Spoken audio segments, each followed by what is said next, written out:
1983, he just got fed up with it. He obviously realised he didn't have to be in a group of five where people are criticising what he wore, what he said, and what he listened to. The last couple of years in the Undertones for all of us was very difficult. And again, being honest about it, I would suspect that the conversations generally tried to revolve around, well, can you turn that up a bit or can you turn that down a bit?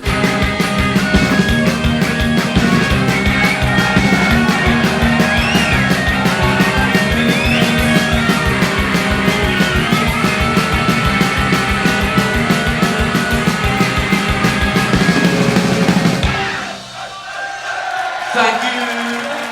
Thank you.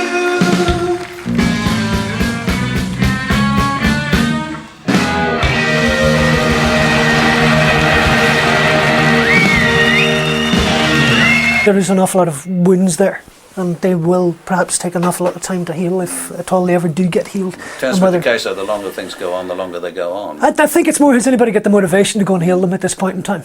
And I suspect that may not necessarily be the case, which is, that's okay too. The simple truth was that we all made that decision back in the early 80s. There was a divide between Fergal and the rest of us, I would say, from day one. There are a couple of simple things. He worked. He had a job with Radio Rentals. We didn't. He had a bit of money. We didn't. He was earning £35 a week. We were earning £20 a week. He had a car. He didn't write the songs. And whenever we were actually in the band and professional and so on, there was almost a feeling that we had to watch him, which is really bad attitude when you look back on it. But he would say some things in interviews perfectly within his rights. It's what he really thought. But the rest of us would sort of go, shouldn't have said that.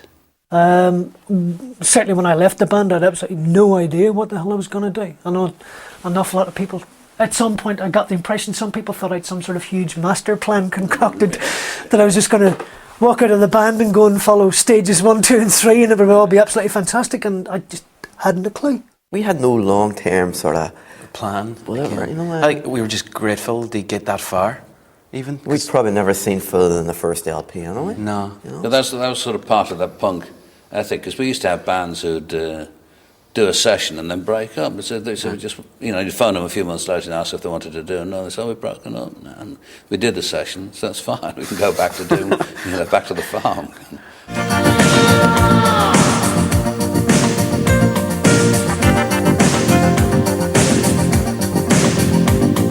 I hear a lot of stories, I suppose they could be true, all about love and what it can do to you. High is the risk of striking out, the risk of getting hurt, and still I have so much to learn. And what about your solo tunes? Because do people give them? Do they give you any credit for those now? They probably come in from sort of a bit of a bashing from certain old hardcore Undertones fans, which I can completely understand, and it's perfectly reasonable. You're proud of them yourself? Unbelievably so. I can still turn on radio stations all over the world and hear a good heart being played. That must be. It's stunning. I mean, what more does any musician want out of life? And it was always something, even from the earliest days, that when we were getting the band together, we kind of wanted to try and achieve that in 20, 30, 40, 50 years' time, people would still find some validity to what you'd done. Even if it was just as pure entertainment and background noise, the fact that they're even willing to accept it that far and not just dismiss it utterly as complete drivel and dross, it's an achievement on itself. 1, 2, 3, 4.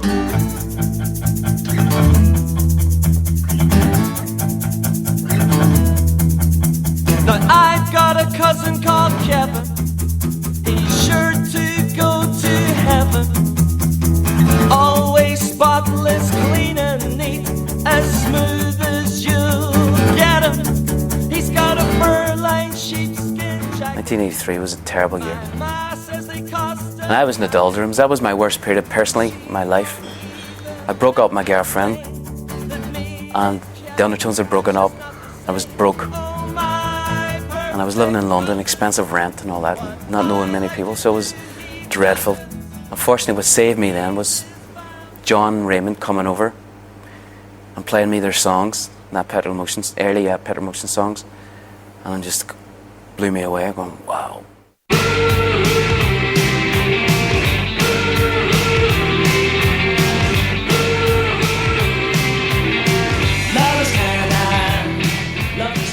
And that's what started me again, getting enthusiastic about music and the gang mentality again of that Petrol Motion, you know, of the band, Dairy Boys again and all that stuff. It was great. It was really great.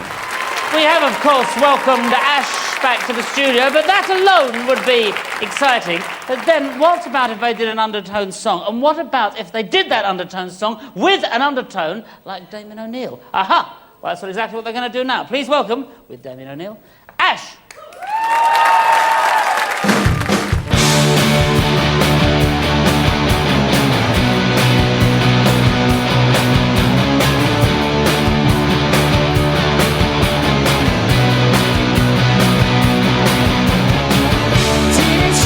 So hard to be. Every time she walks down the street, another girl in the neighborhood. I wish she was mine. She looks so good. I wanna hold her tight. Get teenage kids right through the night. Gonna call on the telephone. Have her over 'cause I'm all alone. I need excitement, oh I need it bad. And it's the best I've ever had. I wanna hold her tight. Get teenage kicks right through the night. Alright.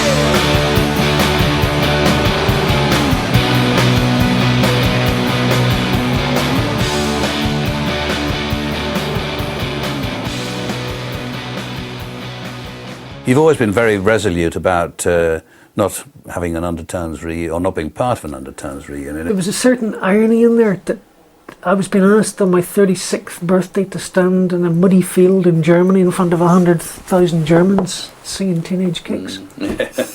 I can see that there would be a dilemma. It's like, okay. Fergal's notion that the band are too old is probably a very valid one, but it's different when it's very this is such an obvious and stupid thing to say, but thinking about it and doing it are two completely different things, and doing it takes on a different light. When you actually do it, it takes on its own character, it takes on its own presence or whatever. It just becomes a different thing. So I think it would have been a corny thing to say 40-year-old men getting on stage singing about Teenage Kicks, and I agree with them, it does seem corny, but when you're doing it, it's not like that at all. Everyone loves it, and it's great, and you don't really think about it, you just do it, and you kind of think, well geez, everyone's having a good time, so why not just keep doing it and just get on with it. I always seem to the whole Undertones thing seemed a bit of an embarrassment to him. I always got that kind of impression that that whole kind of naive little boy sort of thing that was. Yeah, but you can't. I mean, obviously.